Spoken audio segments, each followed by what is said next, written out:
Bloodshot. Mombasa, Kenya, a hostage situation is unfolding. Marine Ray Garrison, Vin Diesel, storms the compound where the criminals are, taking them out one by one before confronting the main target. He has his rifle aimed at the hostage, forcing Ray to lower his. He tricks the target into moving his rifle so he can grab his pistol and fire at him, freeing the hostage. Ray returns home to his wife Gina, Talulah Riley. They spend a comfortable evening alone together until later when they are attacked by home invaders. Ray attempts to fight them off when one of the intruders, Martin Axe, Toby Kebbell, incapacitates Ray with a tranquilizer. Ray later wakes up tied to a chair with Axe questioning who tipped him off about the situation in Mombasa. Ray says he doesn't know, but Axe brings out a captive Gina to force Ray to give up an answer. Ray insists he doesn't know, and Axe shoots Gina in the head with a nail gun. Ray gives up and says they should just kill him and asks Pearce to shoot him in the face. Ray awakens in a testing facility for the company RST. He meets Dr. Emil Harding, Guy Pearce, and his assistant KT, Eiza González. Harding explains to Ray that he was killed, but his body has been filled with little microbots called nanites that allow his body to regenerate from aggressive wounds. KT has a transplant of her own that allows her to breathe, while Harding introduces Ray to other soldiers with RST implants or prosthetics, like Jimmy Dalton, Sam Heughan, who uses prosthetic legs, and Tibbs, Alex Hernandez, who has an implant that allows him to see everything at once. Ray tests out his new body and finds that he has superhuman strength as well. Ray interacts with KT, who knows he is feeling overwhelmed about all these new discoveries, as well as the fact that he had no family to claim his body. As they share a drink together, Ray hears Psycho Killer by the Talking Heads playing, which triggers his memory of Axe killing him and Gina since that song played when he was interrogating them. He starts to lose it and then heads out to find Axe, using an ability to hack into a computer system that is able to track him down. Harding tries to stop Ray, but he is already hot on Axe's trail.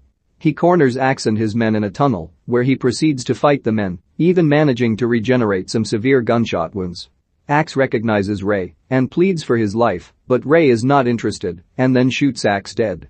In the morning, Ray drives to a spot where he is picked up by KT, Dalton, and Tibbs.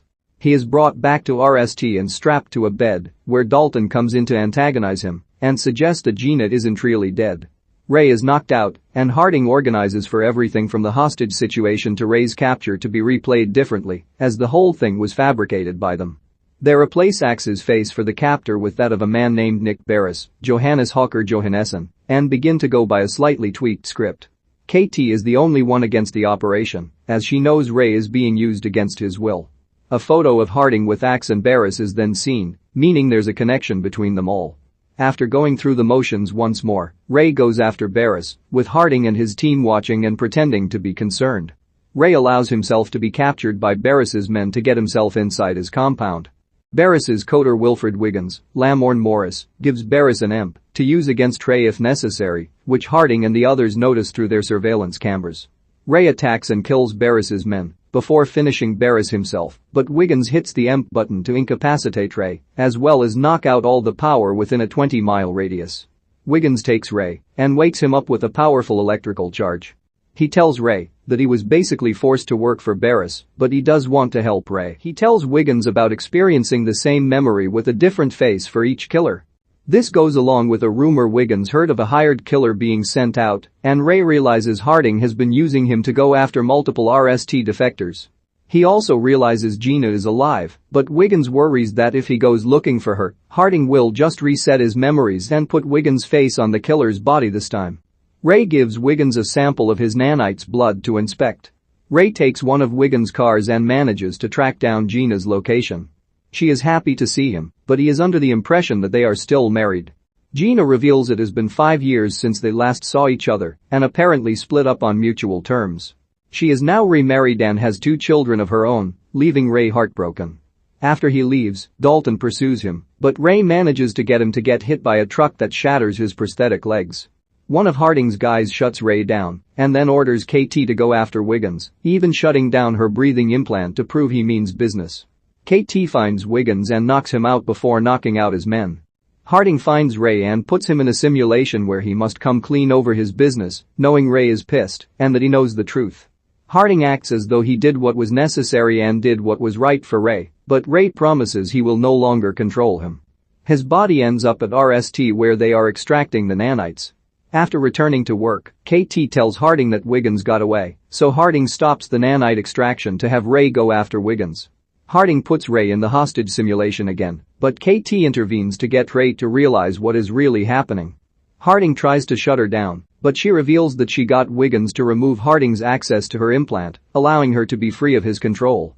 He sends Dalton and Tibbs after Ray once he snaps out of the simulation and breaks free. Dalton applies mechanical arms to his back as he goes after Ray. The three fight near an elevator until one of them starts to give weight to all the chaos. Tibbs falls to his death as Dalton tries to break down the elevator, but Ray taps into his full power and takes Dalton all the way down where they both crash, but only Ray emerges unscathed. He locates Harding in the street, where the villain fires a grenade at Ray.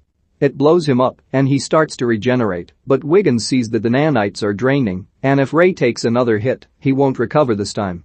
Ray catches the next grenade Harding launches and fires it down to the core. He grabs Harding and drops the grenade, blowing them both up. Wiggins recovers Ray's body and manages to revive him and reprogram the nanites in his body. Together with KT, the three ride off to continue working together. Ray Garrison is an accomplished Marine. When he returns to his wife Gina, they are captured and killed by a man named Martin Axe. Ray wakes up and is revived in the facility RST, run by Dr. Emil Harding. He tells Ray that they have added microbots called nanites into his blood that allows him to regenerate, as well as giving him superhuman strength. After Ray tracks down Axe and kills him, he is later reprogrammed with the same memory, but with a different man's face. This is because Harding has been fabricating memories to drive Ray to supposed revenge against his wife's killer, when he is really using the faces of RST defectors to use Ray as a tool for his own means of revenge. One of the target's coders, Wilfred Wiggins, helps Ray figure out the truth. With the help of Harding's assistant KT, who defects after seeing who Harding really is, they break Ray free from Harding's control, and Ray kills Harding's henchman before killing Harding himself. Wiggins reprograms the nanites in Ray's body after he drains them during his fight with Harding, and the two continue to work with KT.